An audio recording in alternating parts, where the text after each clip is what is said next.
ನಮಸ್ತೆ, welcome to my cooking channel unique food. ನಾನಿವತ್ತು ಮಾಡ್ತಾಯಿದ್ದೀನಿ ವೆಜಿಟಬಲ್ ರಾಗಿ ರೊಟ್ಟಿ, ಟೊಮೊಟೊ ಗೊಜ್ಜು, ಅನ್ನ. Budget friendly second day. ಈ ತರಕಾರಿಗಳನ್ನ ಬಳಸಿ ಇವತ್ತು ಅಡುಗೆ ಮಾಡ್ತಾಯಿದ್ದೀನಿ. ಕ್ಯಾರೆಟ್ ತುರಿದು ತರಕಾರಿನ ಕಟ್ ಮಾಡಿ ಇಟ್ಕೊಂಡಿದ್ದೀನಿ.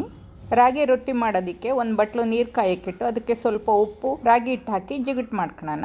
ಜಿಗುಟು ಆರೋದ್ರಲ್ಲಿ ಟೊಮೊಟೊ ಗೊಜ್ಜು ಮಾಡ್ಕೊಳ್ಳೋಣ. ಒಗ್ಗರಣೆಗೆ ಸಾಸಿವೆ, ಕರಿಬೇವು, ಈರುಳ್ಳಿ ಎಲ್ಲ ಹಾಕಿ ಫ್ರೈ ಮಾಡ್ಕೊಳ್ಳೋಣ. ಟೊಮೊಟೊದಲ್ಲಿ ವಿಟಮಿನ್ ಸಿ ಇರುತ್ತೆ, ಆರೋಗ್ಯಕ್ಕೆ ಒಳ್ಳೆಯದು.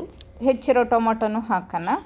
ಯಾವ ಸೀಸನಲ್ಲಿ ಯಾವ ತರಕಾರಿ ಚೀಪ್ ಇರುತ್ತೋ ಅದನ್ನು ಚೆನ್ನಾಗಿ ಬಳಸಿದರೆ ಆರೋಗ್ಯಕ್ಕೂ ಒಳ್ಳೆಯದು, ಬಡ್ಜೆಟ್ಟು ಸರಿ ಹೋಗುತ್ತೆ. ಪ್ಲೇಟ್ ಮುಚ್ಚೋಣ, ಬೇಗ ಬೇಯುತ್ತೆ. ರೊಟ್ಟಿ ಜಿಗುಟು ಆರಿದೆ. ಈಗ ತರಕಾರಿಗಳನ್ನೆಲ್ಲ ಹಾಕೋಣ. ಕ್ಯಾರೆಟ್ ತುರಿ, ಈರುಳ್ಳಿ ಎಲ್ಲ ಹಾಕೋಣ. ಚೆನ್ನಾಗಿ ಮಿಕ್ಸ್ ಮಾಡ್ಕೊಂಡು ರೊಟ್ಟಿ ಹಿಟ್ಟಿನ ಹದಕ್ಕೆ ರೆಡಿ ಮಾಡ್ಕೊಳ್ಳೋಣ. ಅವಶ್ಯಕತೆ ಇದ್ದರೆ ನೀರು ಚಿಮ್ಸ್ಕೊಳ್ರಿ, ಇಲ್ಲ ಅಂದರೆ ತರಕಾರಿಯಲ್ಲಿ ಇರೋ ನೀರೇ ಸಾಕಾಗುತ್ತೆ. ಈಗ ಟೊಮೊಟೊ ಗೊಜ್ಜು ಮಾಡೋಕ್ಕೆ ಇಟ್ಟಿದ್ವಲ್ಲ, ಅದರಲ್ಲೇ 2 ಸ್ಪೂನು ಚಟ್ನಿ ಮಾಡೋದಕ್ಕೆ ಮಿಕ್ಸಿ ಜಾರಿಗೆ ಎತ್ತಿಟ್ಕೊಳ್ಳೋಣ. ಉಳಿದಿದ್ದು ಟೊಮೊಟೊ ಗೊಜ್ಜು ಮಾಡೋಣ. ರುಚಿಗೆ ತಕ್ಕಷ್ಟು ಉಪ್ಪು, ಅರಿಶಿನ, ಸಾಂಬಾರು ಪುಡಿ, ಆಮೇಲೆ ಹುರ್ಗಡ್ಲೆ ಪುಡಿ ಹಾಕೋಣ. ಟೊಮೆಟೊ ಗೊಜ್ಜು ಕ್ವಿಕ್ಕಾಗೂ ಆಗುತ್ತೆ, ಹೆಲ್ತಿಯಾಗೂ ಇರುತ್ತೆ, ಅರ್ಜೆಂಟಿಗೆ ಮಾಡಬಹುದು. ಗೊಜ್ಜು ಎಷ್ಟು ತಿಕ್ಕಾಗಬೇಕು ಅಷ್ಟು ನೀರು ಹಾಕಿ ನಿಮ್ಮ ಅದಕ್ಕೆ ಉಪ್ಪು ಖಾರ ಎಲ್ಲ ನೋಡಿ ಕೊತ್ತಂಬರಿ ಸೊಪ್ಪು ಉದುರಿಸಿದ್ರೆ ಗೊಜ್ಜು ರೆಡಿ. ಚೆನ್ನಾಗಿ ಕುದ್ರೆ ಗೊಜ್ಜು ರೆಡಿ ಆಯಿತು. ಈಗ ಚಟ್ನಿಗೆ ಅಂತ ಎತ್ತಿಟ್ಟಿದ್ವಲ್ಲ, ಅದು ಮಿಕ್ಸಿ ಜಾರಿಗೆ ಬೆಳ್ಳುಳ್ಳಿ, ಹಸಿಮೆಣಸಿನ್ಕಾಯಿ, ಉಪ್ಪು, ಕೊತ್ತಂಬರಿ ಸೊಪ್ಪು ಹಾಕಿ ಮಿಕ್ಸಿ ಮಾಡೋಣ. ಚಟ್ನಿ ರೆಡಿ ಆಯಿತು. ಈಗ ರೊಟ್ಟಿ ಮಾಡೋಣ. ನೋಡಿ, ಈ ಥರ ಶೀಟ್ ಮೇಲೆ ತಟ್ಟಿ, ಕೈಯಲ್ಲೇ ತಟ್ಟಿ, ಹಂಚಿಗೆ ಒಂದು ಸಾರಿ ಎಣ್ಣೆ ಹಾಕಿದರೆ ಸಾಕು, ಆಮೇಲೆ ಬರುತ್ತೆ. ಬಡ್ಜೆಟ್ ಫ್ರೆಂಡ್ಲಿ ಆಗಿರೋದ್ರಿಂದ ಕಮ್ಮಿ ಎಣ್ಣೆ ಹಾಕಿ ಬೇಯಿಸಬೇಕು.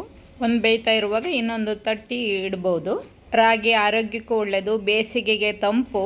ಹಾಗಾಗಿ ಈ ಬೇಸಿಗೆಯಲ್ಲಿ ರಾಗಿ ರೊಟ್ಟಿ, ರಾಗಿ ಅಂಬ್ಲಿ ಮಾಡ್ಕೊಂಡು ಊಟ ಮಾಡಿದರೆ ಒಳ್ಳೆಯದು. ತರಕಾರಿ ರೊಟ್ಟಿನ ಚೆನ್ನಾಗಿ ಬೇಯಿಸಬೇಕು. ನಿಮಗೆ ಯಾವ ಥರ ಈಸಿನೋ ಆ ಥರ ತಟ್ಟಿ ಬೇಯಿಸಿ, ರೊಟ್ಟಿ ಚೆನ್ನಾಗಿರುತ್ತೆ. ತರಕಾರಿ ಹಾಕಿರೋದ್ರಿಂದ ತುಂಬ ಟೇಸ್ಟಿಯಾಗಿಯೂ ಇರುತ್ತೆ. ಎಲ್ಲರೂ ಇಷ್ಟಪಟ್ಟು ತಿಂತಾರೆ. ಅದು ಮಾಡ್ತಾ ಇದ್ದಂಗೆ ಖಾಲಿ ಆಗುತ್ತೆ.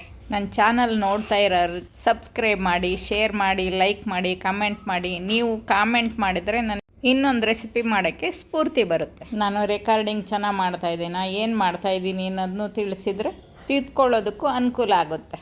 ನೋಡಿ, ರೊಟ್ಟಿ ಎಷ್ಟು ಚೆನ್ನಾಗಿ ಬಂದಿದೆ. ತರಕಾರಿ ರೊಟ್ಟಿ ರೆಡಿ ಆಯಿತು. ಚಟ್ನಿ ಜೊತೆ ಸರ್ವ್ ಮಾಡೋಣ. ತಿಂಡಿ ರೆಡಿ ಆಯಿತು. ಈಗ ರೊಟ್ಟಿ ಮಾಡ್ತಾನೆ ಬೇರೆ ಎಲ್ಲ ಕೆಲಸ ಮಾಡ್ಕೊಳೋದ್ರಿಂದ ಟೈಮ್ ಮ್ಯಾನೇಜ್ಮೆಂಟು ಆಗುತ್ತೆ. ಮಧ್ಯಾಹ್ನ ಊಟಕ್ಕೂ ರೆಡಿ ಮಾಡಬೇಕಲ್ವಾ.